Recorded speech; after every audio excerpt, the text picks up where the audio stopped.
Pence meets far-right Israelis on West Bank Holy Site tour.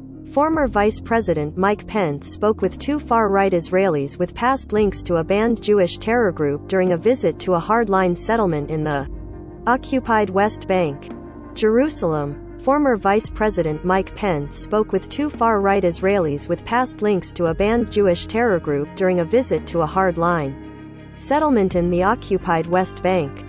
The visit to Hebron on Wednesday was part of a tour highlighting the Trump administration's unprecedented support for Israel and for its settlements built on occupied land the Palestinians want for a future state.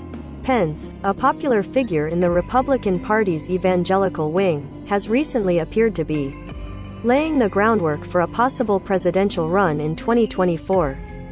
He visited the traditional burial place of Abraham, the biblical patriarch revered by Jews, Christians and Muslims, at a site known as the Cave of the Patriarchs. It is adjacent to a Jewish settlement in which hundreds of hardline settlers live under military protection in the heart of a city of more than 200,000 Palestinians. While there, Pence spoke with Itamar Ben-Gvir, a far-right member of Israel's parliament, and Baruch Marzel, who was barred from running in elections in 2019. Both are disciples of Rabbi Meir Kahane, who advocated a violent, anti-Arab ideology before he was assassinated by an Egyptian American in New York in 1994, Kahane follower Baruch Goldstein opened fire at the Hebron holy site, killing 29 Muslim worshippers and wounding over 100. That led both Israel and the U.S. to label his Catch movement and an offshoot, Kahane Lives, as terrorist groups. Ben-Gvir and Marzel have distanced themselves from some of Kahane's more radical views but are still widely seen as extremists.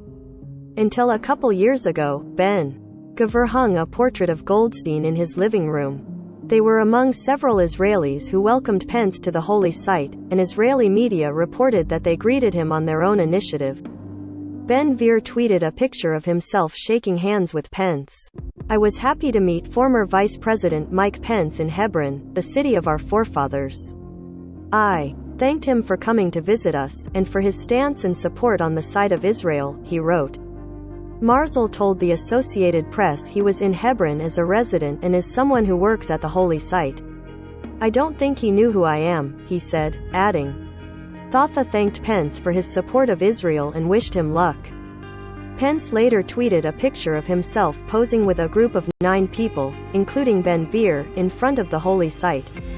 American businessman Simon Falek, a prominent supporter of the settlements, also was in the group. Pence has been traveling the U.S., delivering policy speeches and raising money for midterm candidates.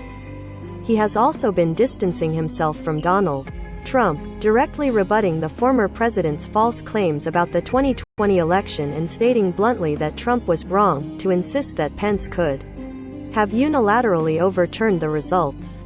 This week, Pence met with Israeli Prime Minister Naftali Bennett and accepted an honorary doctorate from Ariel University, in an Israeli settlement in the heart of the West Bank.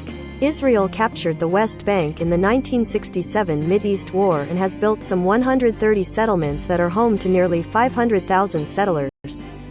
The Palestinians want the West Bank to be part of their future state, and most of the international community considers the settlements illegal.